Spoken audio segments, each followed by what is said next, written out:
Hi, welcome to Kim Reads Urantia, and today we're reading paper 186, just before the crucifixion. We're reading about the dependable David Zebedee, one of the great heroes of this story here, who kind of always had their back. He was always, um, you know, always running messengers and you know, contributing to the financing um, of their mission, and just always. And he's of course the father of the apostles James and John. So so the dependable David Zebedee.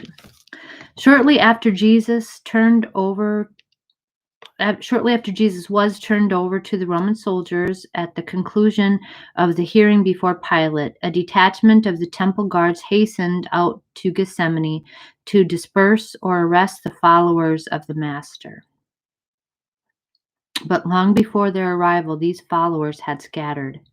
The apostles had retired to designated hiding places. The Greeks had separated and gone to various homes in Jerusalem.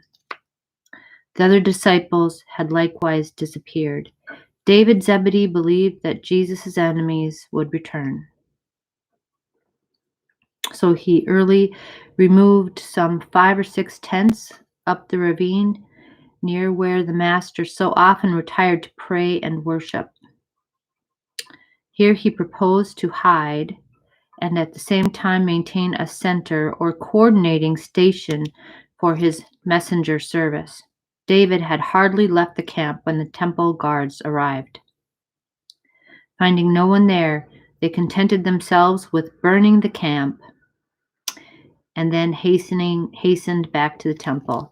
On hearing their report, the Sanhedrin was satisfied that the followers of Jesus were so thoroughly frightened and subdued that there would be no danger of an uprising or any attempt to rescue Jesus from the hands of his executioners.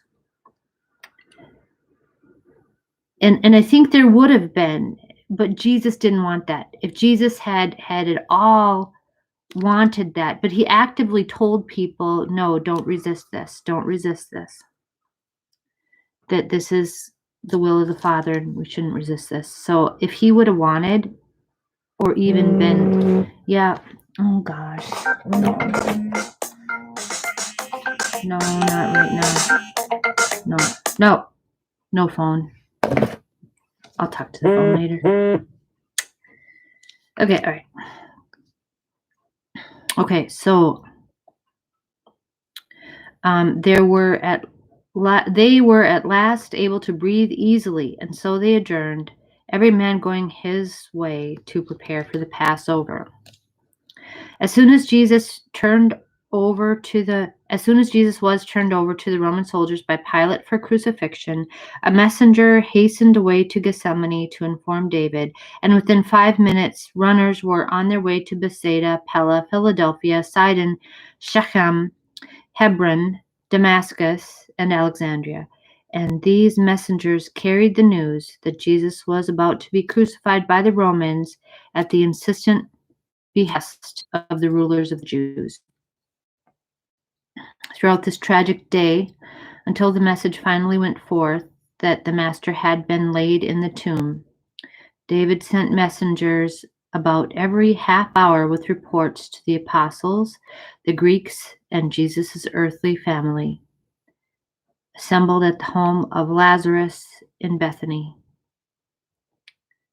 When the messengers departed with the word that Jesus had been buried, David dismissed his corps of local runners for the Passover celebration and for the coming Sabbath of rest, instructing them to report to him quietly on Sunday morning at the home of Nicodemus, where he proposed to go in hiding for a few days with Andrew and Simon Peter.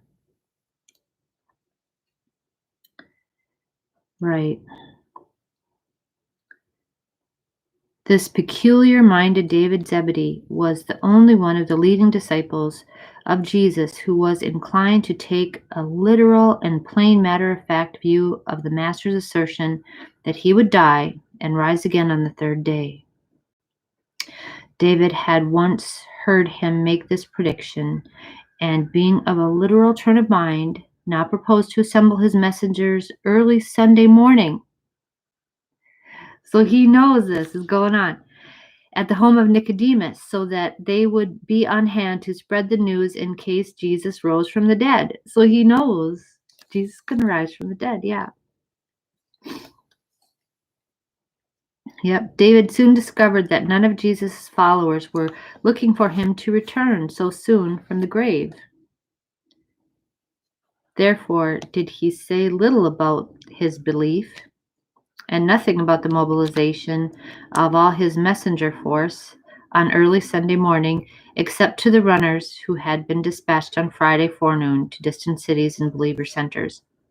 And so these followers of Jesus, scattered throughout Jerusalem and its environs, that night partook of the Passover, and the following day remained in seclusion.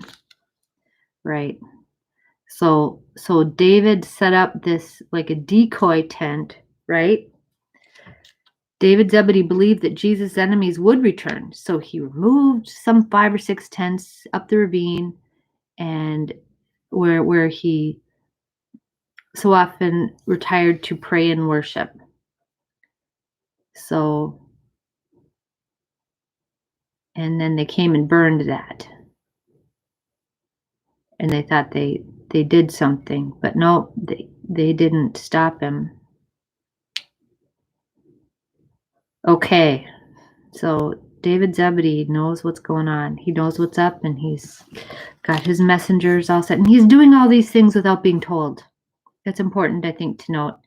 It's one thing to follow orders, but it's another thing to anticipate need, and that's a very high thing. And he anticipated the need for this,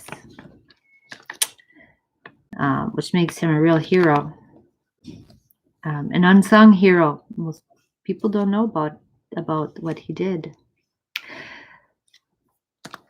Okay. All right. Well, that's it for today. Thank you very much for listening. Bye.